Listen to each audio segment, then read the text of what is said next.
Right now on Currents News, Columbus controversy brewing in New York City. Backlash after public schools decided to dump the Explorers' holiday. Italian Americans speak out.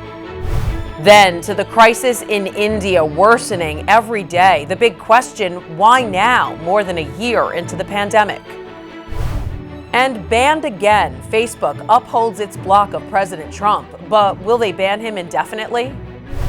And a man is charged with setting a California mission on fire. The news starts right now.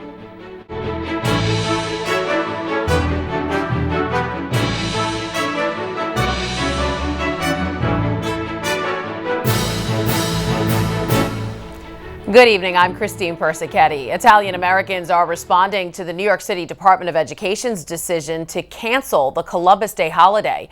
The department released next year's school calendar, and instead of students getting the day off for Columbus Day, they're getting off for Indigenous Peoples Day. Currents News' Jessica Easthope has reaction. The latest move against Christopher Columbus. This time, it's not with statues plummeting to the ground, but with holidays being ripped off the calendar. For the first time since it was announced that the New York City Department of Education removed Columbus Day from its calendar, Mayor Bill de Blasio is weighing in on the decision. This process wasn't handled right, but the end result is going to be a day to honor Italian American heritage, a day to honor Indigenous peoples. I think that's a good way forward. This week, New York City public schools replaced Columbus Day, celebrated on the second Monday in October, with Indigenous Peoples Day, then later added Italian Heritage Day. Celebrate Italian Americans with the day that they've always had, which is Columbus Day, and of course, celebrate Indigenous Peoples Day on another day.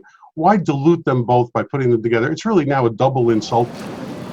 New York City has the largest population of Italians and Italian Americans in North America. Bishop Nicholas DiMarzio says the move is denying so many Italian American students the right to learn about their culture. It's not showing a good understanding of history to people that are teaching others history. I don't think we want revisionist history, we want real history. Teach all of history correctly.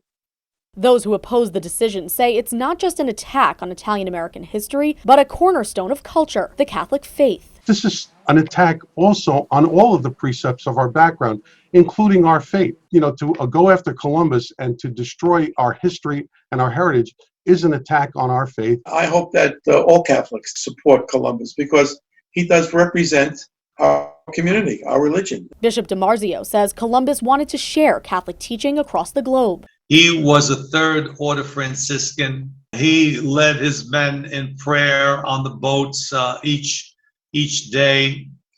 He brought missionaries with him. The Columbus Heritage Coalition says it's reached out to the governor's office for support and to the mayor's office, asking him to rescind the decision. We're doing this in support of Columbus, in support of Italian Americans, but we're supporting every ethnicity and every race so that no one is discriminated against. If it's not overturned, the coalition says it's prepared to take legal action. Jessica Easthope, Currents News.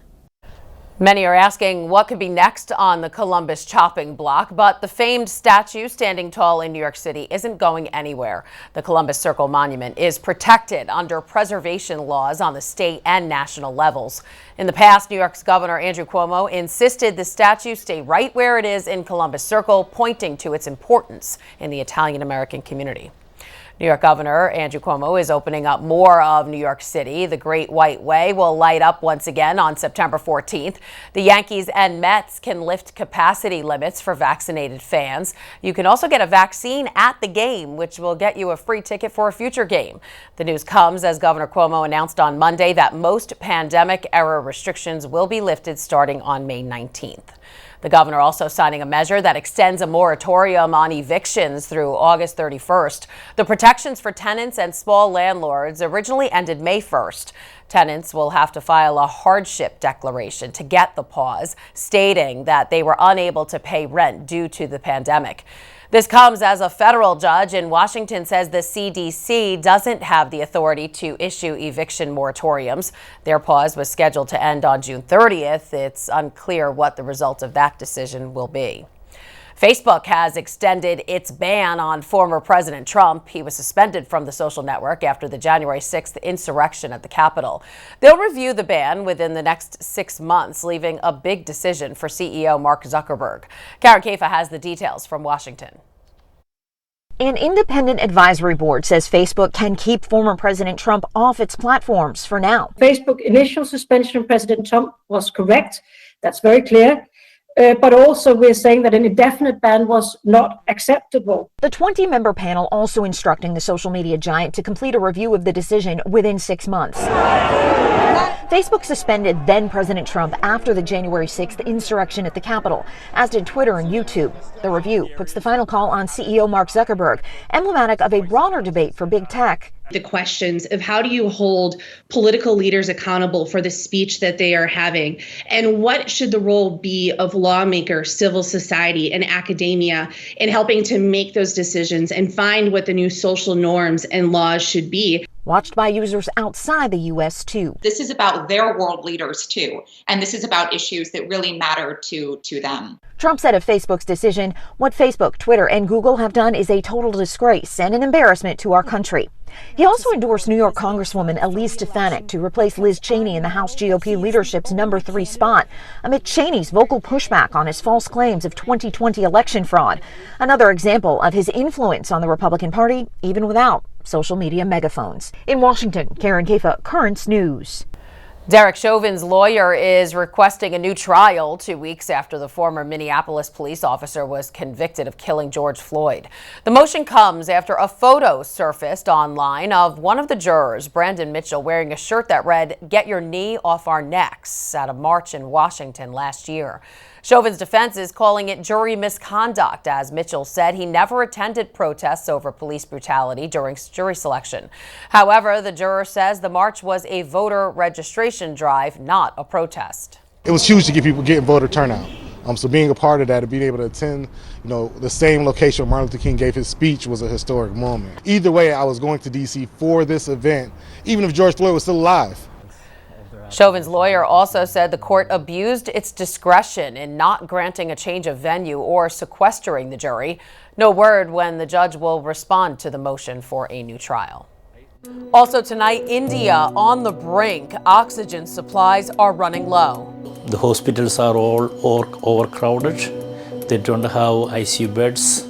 And COVID cases are surging with more than 380,000 new infections reported. Currents News with the latest on this tragedy in India. But why is the pandemic getting so bad in India now, while many other countries lower restrictions and are well past the worst of the pandemic?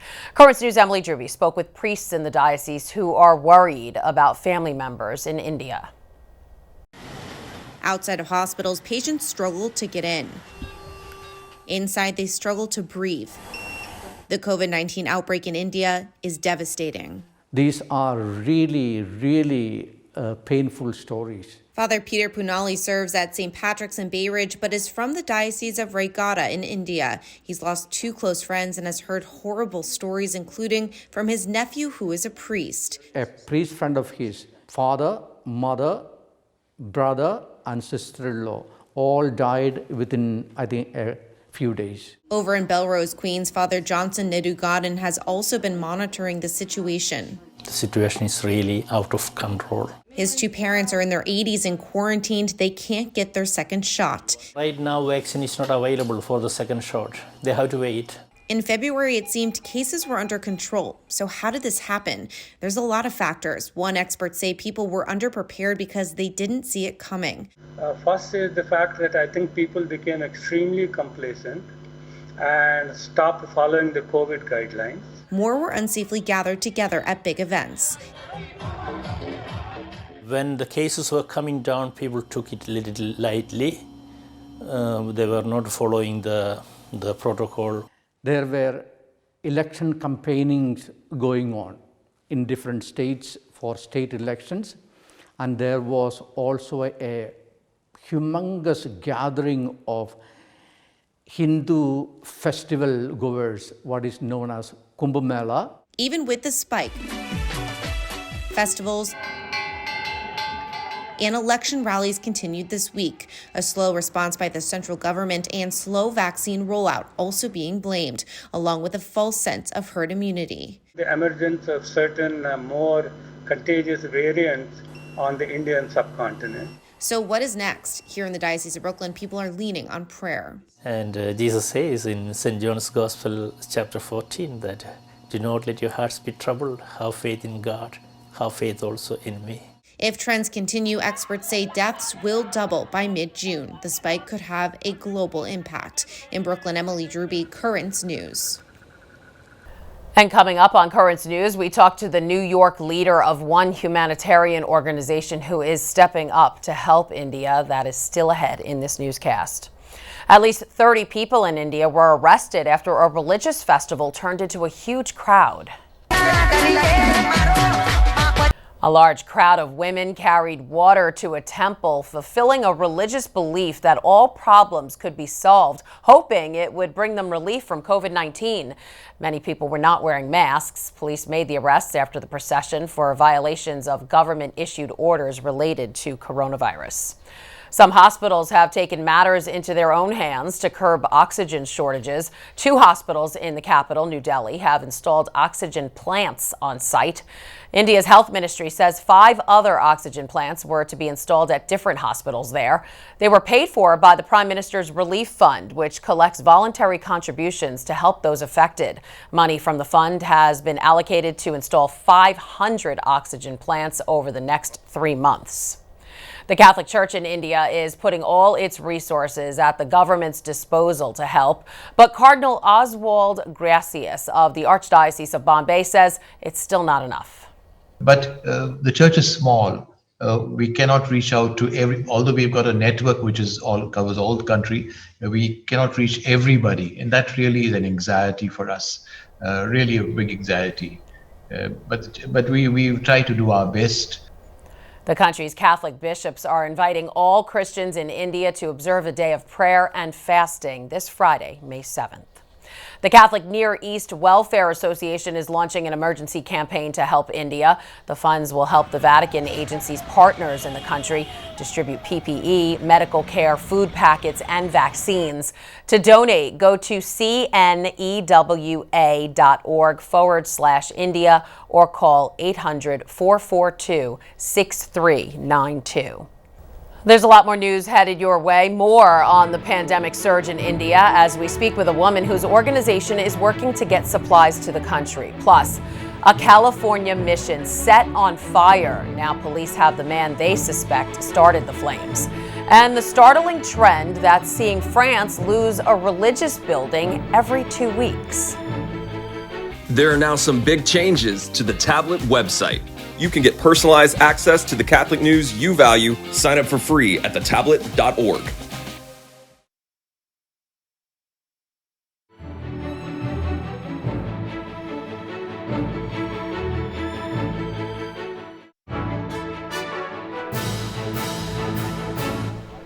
Now back to one of our top stories. Hospitals and crematoriums are overrun in India due to the COVID-19 outbreak.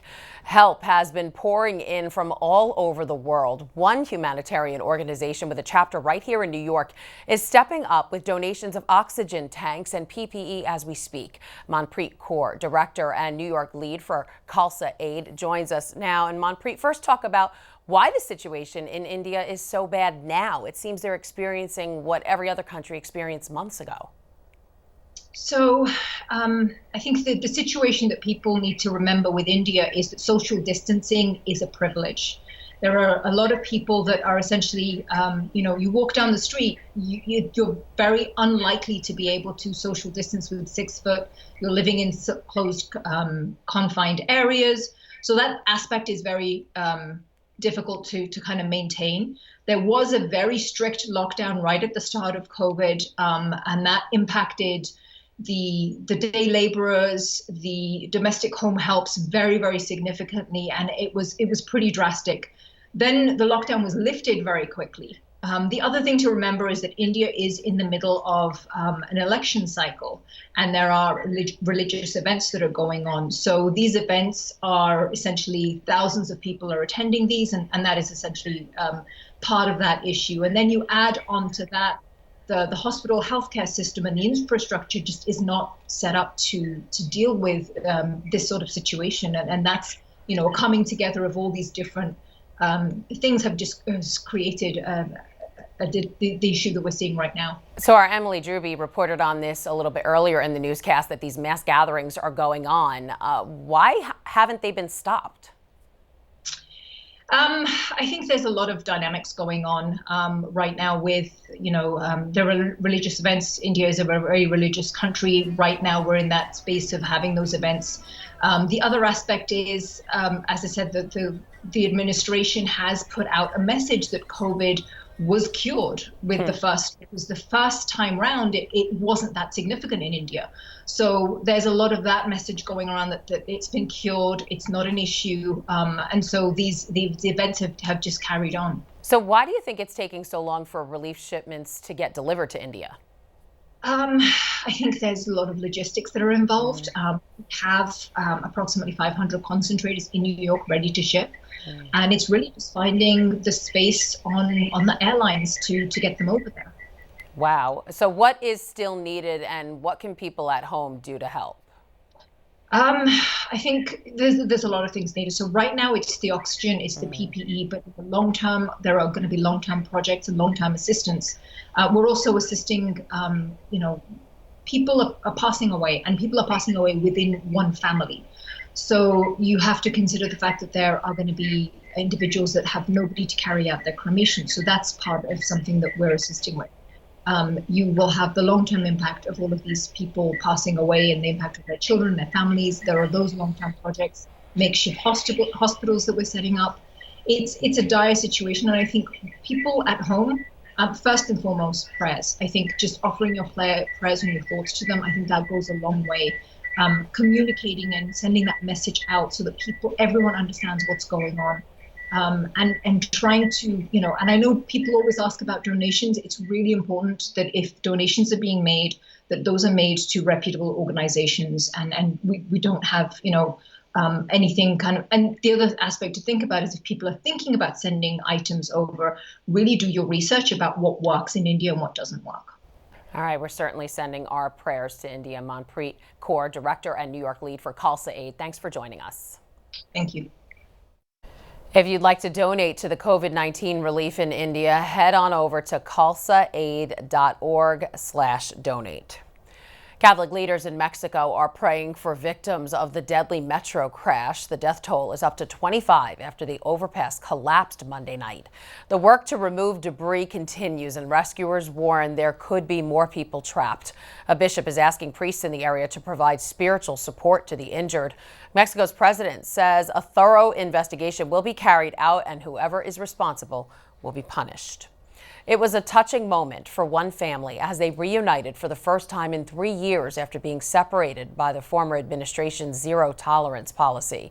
Sandra Ortiz and her son Brian are one of 4 families reconnecting this week and are being granted temporary humanitarian protection status. The Biden administration is working with organizations to help identify families that can be reunited and has so far identified more than 1,000 families that are still separated.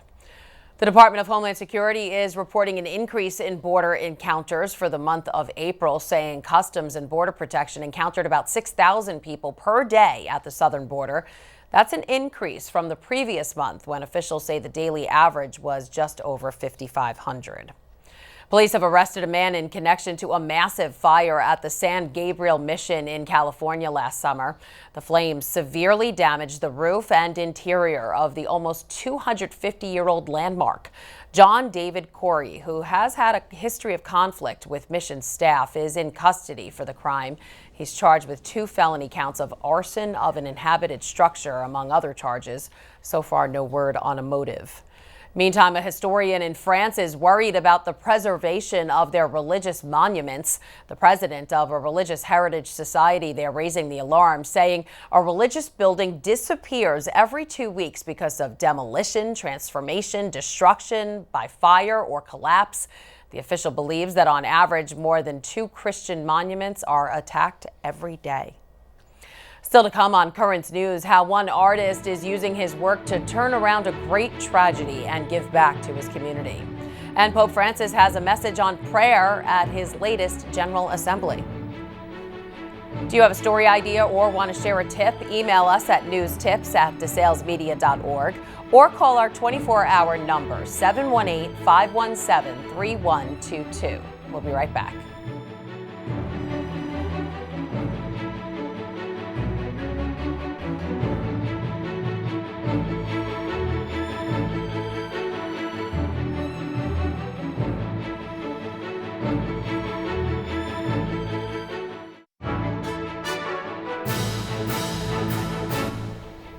Pope Francis says our lives are contained in a great love that nothing can separate us from. During his general audience, the Holy Father also encouraged people to embrace the contemplative dimension of being human in prayer and their daily lives. He says people who live in a big city may lose their capacity to contemplate, but he said contemplation is not the opposite of action, and it is something the faithful have to work towards. Los animo a que tengan una pausa para ir a la iglesia más cercana a sentarse un rato delante del sagrario. Déjense mirar por el amor infinito y paciente de Jesús. The Pope also saying during May in Poland, there is the custom of stopping to pray before an image of the Virgin Mary. He also invited the public to take part in the global marathon of rosaries to ask for an end to the coronavirus. And finally tonight, from the ashes, a man makes works of art. The wildfires in Colorado last summer were some of the largest in the state's history. But a man is hoping to change that pain into something beautiful. Mark Salinger has the story from Denver. Well, right now, this is a very versatile space. Art. I don't necessarily consider myself an artist, not to this core. I can't draw a straight line. Means something different to everyone. You know, I want this stuff to be bid up and bid high. In Tim O'Hara's garage in Fort Collins, it's a lot of work. Every painting and sculpture and drawing and piece of jewelry was born from the same devastation. Each piece has at least one speck of charcoal from the Cameron Peak fire in it. And that's turning ashes to art. For weeks last summer, Tim watched from his home as the flames became the largest fire the state has ever seen. What it left behind now fills his garage. Some might have just a little tiny piece of ash in it. Some of it's done 100% in ash. The work began as pieces of burned wood sent to more than 80 artists around the world. Then the boxes started coming in. Every time you opened a package, it was like, whoa! You know, it blows your mind how much talent's in this room right now. From the ashes comes art. From the art, Tim hopes he can make a difference. We're not doing it for us. We're just making sure we try to take care of these volunteer firefighters who are risking not only their lives, but their own homes. Some of them lose their homes in these fires when they're out protecting other people's homes. Starting next Monday, all 100 pieces will be auctioned off online. The money will go to 2 volunteer fire departments in northern Colorado that help battle the flames. We have to have something good to remember, and I hope everybody that buys a piece has it prominently displayed in their house and they have a story to tell about it. A story that began with devastation and continues with creativity. That was Mark Salinger reporting. O'Hara is also working on a book with pictures of the art, which will also benefit volunteer fire departments. And that is Currents News. I'm Christine Persichetti. Thank you for joining us because we are putting your faith in the news. Hope to see you again next time.